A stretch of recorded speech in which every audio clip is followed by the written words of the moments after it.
Alright folks, we're in my kitchen today looking at the rescape of the Spec 16 gallon. It was way overdue, and we're going to take you through it. It's coming up right after this.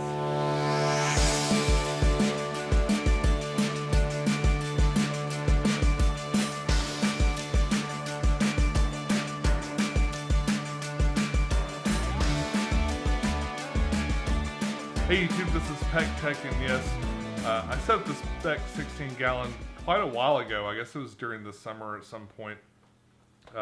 Fun fact, that was my most expensive intro I've ever shot because I crashed my drone when I made it. So be sure to go back and at least check out the beginning of the Spec 16 gallon unboxing and setup. Now when I made this, I put that special ADA substrate and additives and all that stuff down.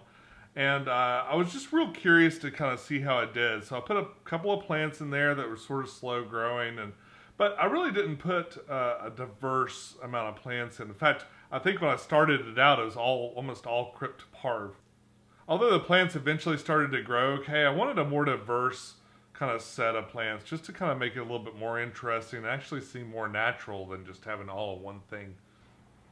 Now, something else I wanted to accomplish with this project was to break down the 10 gallon, have maybe one less tank. That's what I've been calling my tankception tank, because it's a tank within a tank. It developed a terrible duckweed problem, and I decided I really needed to just deal with it. I was getting to the point where I didn't want to put anything into the tank, so I was afraid the duckweed would, of course, migrate over to another aquarium. It's crazy, as it thickened up, it really started to kind of kill off the plants that were inside of there, and it was, I waited way too long to deal with it. That one really snuck up on me. I was surprised. But basically, I broke down the 10 gallon and I rearranged some stuff in here. And then I combined the two and added some wood, and bam, we've got a new Aquascape. But I'm going to take you all the way through it. Ready? Let's go. So this aquascaping endeavor actually started at my local fish store, the aquarium. This place is really dangerous for me. I walked in and I saw that they had a whole bunch of spider wood, which is one of my favorite aquascaping woods. I kind of guessed about the size of wood that I'd need, and I grabbed a couple of really nice pieces. Now, the Spec 16 has been doing okay. Right now, in this photo, you'll see that I've just kind of thrown some plants in. I've gathered some plants. Some friends of mine gave me, Billy actually, you remember Billy Hill, he gave me some of these plants that are just kind of sitting around in the middle. Some of these other plants have just kind of grown up on their own. All the fish seem to be doing really well in here, and finally things are starting to grow. It's been really slow, but there's a lot of stuff I want to do with this tank. I've got this tree in the back that really doesn't seem to work. It's just kind of sitting on top of that big rock, and nothing really matches. We've got kind of a menagerie of plants in here at all different heights and stuff, and it's just kind of boring and not very striking. I really think this tank could be better. I'm excited to kind of get in there, tear it up, and just kind of play with it some more. One of the first things I did was I boiled the driftwood. I actually didn't have a pot that was big enough to boil both the pieces that I got, so I just kind of split it up into two big pots, and I boiled it for about 30 minutes. Of course, the next thing I wanted to do is deal with this 10-gallon tank. I've had this going for a little while, and it's been pretty fun, but, really having less tanks to deal with is the way to go. Now, the fish that are in this tank now are going to go to a couple of different tanks, the 57-gallon and the Spec 16-gallon eventually. But the big challenge really I've got to deal with today is to get all the duckweed out. There's a massive amount of duckweed in there, and it took a long time to clear it out. Once I got the duckweed out, I decided to scavenge out as many plants as I could. A lot of the plants really took a big hit with the duckweed. I let it get so thick that there's almost no light getting through, and it really did a number on the plants. Even the Anubis and the Java fern and stuff like that are starting to look pretty weak. I trimmed off just the very best pieces of these plants that I can carry on downstairs and just kind of like diversify some of the plants that I have in the 16-gallon. Of course, once I pulled these plants out, I put them in a specimen container and rinsed them out really good just to make sure no duckweed followed me to the new aquarium. Now I've got the lid off, I've got a light set up, and I'm all ready to start aquascaping the 16 gallon. What we're going to do to start is just remove things. And of course, I'm going to remove some of these loose plants that I've got sitting around. I've been putting like a couple of plants from different aquariums in there and kind of just getting things ready, just kind of putting them in there to keep them alive until I could formally place them in their final spot. So after I pulled all the plants out to set aside, until I can replant them in just a few minutes, I decided to pull this rock too.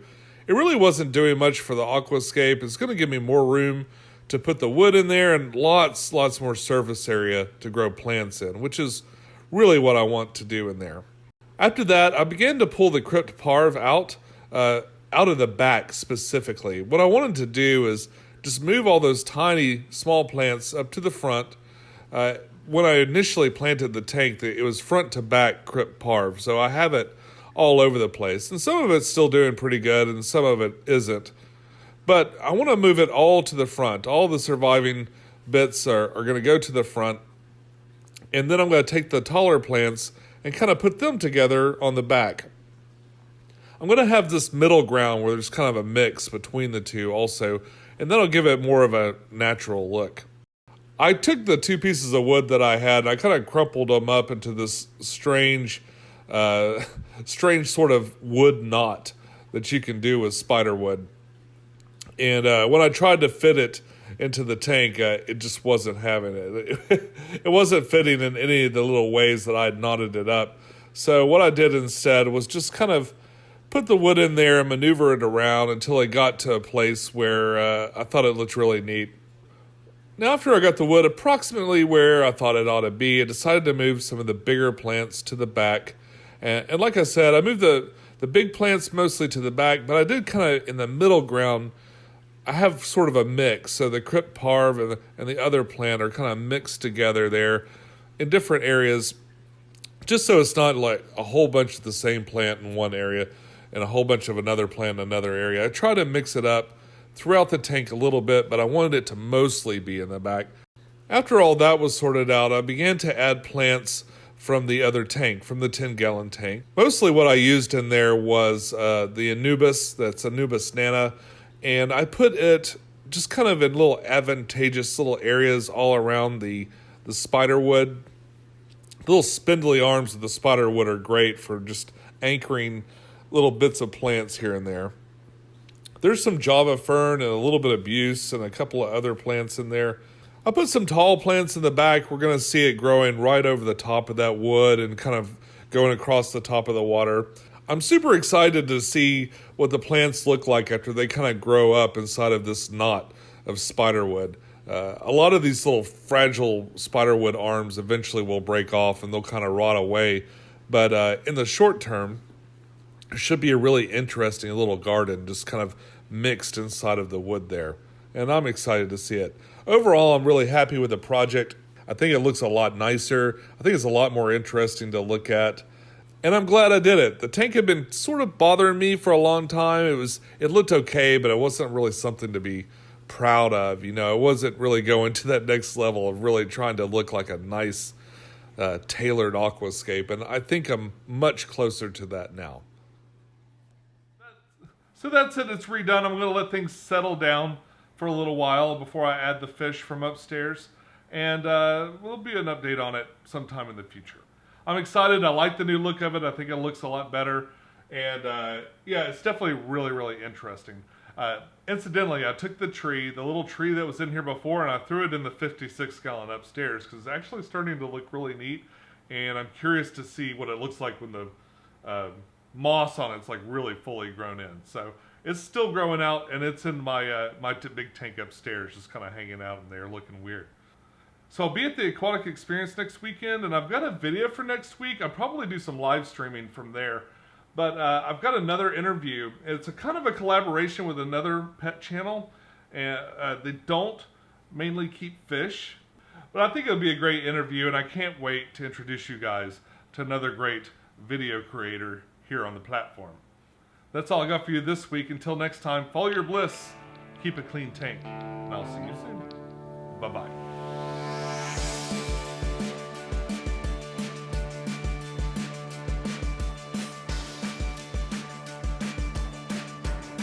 So something else I wanted to accomplish with this video. So something else, okay. It was wild.